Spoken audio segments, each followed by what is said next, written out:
विरोधी केसीआर की मोदी ने खोली पोल। कि आपके नेतृत्व में देश प्रगति कर रहा है। हम भी एनडीए का हिस्सा बनना चाहते हैं। आप हमें एनडीए में शामिल कर दीजिए। बौखलाए बेटे केटीआर ये क्या बोल गए? लोग यहाँ पे बहक जाएंगे। और एक वायरल हुआ अजीबोगरीब बयान। केटी रामाराव ने क्यों कहा हमें क्या पागल कुत्ते ने काटा है? And he says that he has not allowed us into NDA. हमें कोई पागल कुत्ता ने काटा है क्या कि एनडीए में हम जाके शामिल हो जाएं? देश के प्रधानमंत्री मोदी के जितने चाहने वाले हैं उतने ही विरोधी भी। पीएम मोदी अपने चाहने वालों को भी अच्छे से बैलेंस करना जानते हैं और विरोधियों की बखिया उधेड़ना भी कोई उनसे सीख सकता है।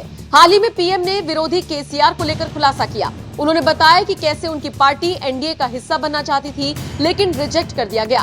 पीएम के इस दावे के बाद केसीआर के बेटे केटीआर का बयान सामने आया, जिसमें उन्होंने कहा हमें क्या पागल कुत्ते ने काटा है जो हम एनडीए में जाएंगे। जरा सुनिए मोदी के दावे पर केटीआर ने क्या कुछ कहा। He says on the one hand, BRS has funded Congress in Karnataka, and he says that he has not allowed us into NDA. हमें कोई पागल कुत्ता ने काटा है क्या कि एनडीए में हम जाके शामिल हो जाएं? आज पूरे के पूरे पार्टी आपको एनडीए को छोड़ के बाहर जा रहे हैं। आपको अगर आप देखेंगे, शिवसेना छोड़ के गई है आपको, जनता दल यू आपको छोड़ के गई है, तेलुगु देशम आपको छोड़ के गई है, शिरोमणि अकाली दल आपको छोड़ के गई है। साथ है कौन आपके?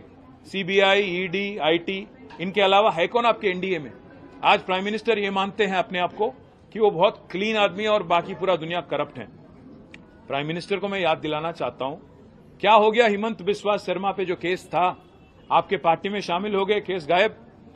हमारे यहाँ के जो एमपी हैं सीएम रमेश और सुजना चौधरी, उन पे आरोप लगाए, केस भी लगाए, ईडी, सीबीआई, आईटी।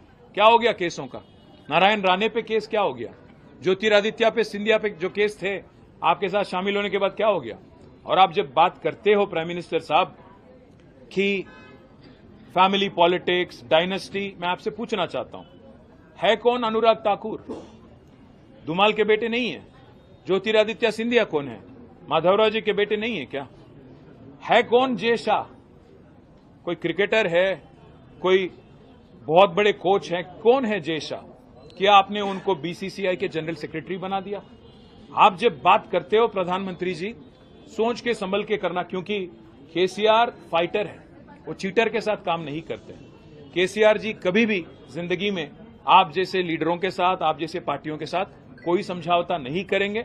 हम पूरे विश्वास के साथ ये कहते हैं, हम कोई दिल्ली के गुलाम नहीं है, हम गुजरात के गुलाम नहीं है, दिल्ली के गुलाम नहीं है। हम तेलंगाना जनता के आशीर्वाद से आज तेलंगाना में 2 बार चुने गए, डेमोक्रेटिकली इलेक्टेड गवर्नमेंट हमारी है। अगर आपको लगता है कि आपके डराने से, आपके चिल्लाने से, आपका गला फाड़ फाड़ के बोलने से लोग यहाँ पे बहक जाएंगे और एक बहकावे में आएंगे, तो आपकी नादानी है। और एक बात भी मैं कहता हूं, उन्होंने ये भी कहा कि हमारे चीफ मिनिस्टर ने उनके पास जाके परमिशन लिया कि मुझे चीफ मिनिस्टर बनाना था। मैं प्रधानमंत्री जी को याद दिलाना चाहता हूं, अगर हमारी पार्टी की कोई फैसला अगर लेना है तो हमारे पार्टी के विधायक लेंगे, हमारे पार्टी के पॉलिट ब्यूरो लेंगी। आपसे नो ऑब्जेक्शन सर्टिफिकेट लेने की क्या नौबत आ पड़ी है? हमें कोई फर्क नहीं पड़ता कि मोदी या बीजेपी क्या मानती है, क्या किसको देखना चाहती है। यहाँ पे तेलंगाना जनता आज केसीआर जी को तीसरी बार मुख्यमंत्री बनाने के लिए, चुनने के लिए तैयार है। आप कितना भी गला फाड़ लें, कितना कुछ भी बोल लें और कितने भी झूठ बोल लें, जितने भी सफेद झूठ आप बोलें, आप कुछ भी नहीं कर पाएंगे। और मैं आज चैलेंज करता हूं बीजेपी को, पिछली बार जो चुनाव हुए थे तेलंगाना में 2018 में, आपके 105 विधानसभा के कैंडिडेट की डिपॉजिट जब्त हो गई, जमानत जब्त हो गई थी। मैं चैलेंज करता हूं, अगर दम है बीजेपी में, नड्डा में, अमित शाह में, नरेंद्र मोदी में और जितने भी और लीडर हैं, आइए, tourist sir welcome to Telangana, हमें कोई इतराज नहीं। आप आइए, गला फाड़ फाड़ के बोलिए, तेलंगाना जनता को समझाइए कि किया क्या आपने तेलंगाना के लिए पिछले 9 साल में। और कोई अगर वोट देना भी चाहे तो क्यों दें आपको?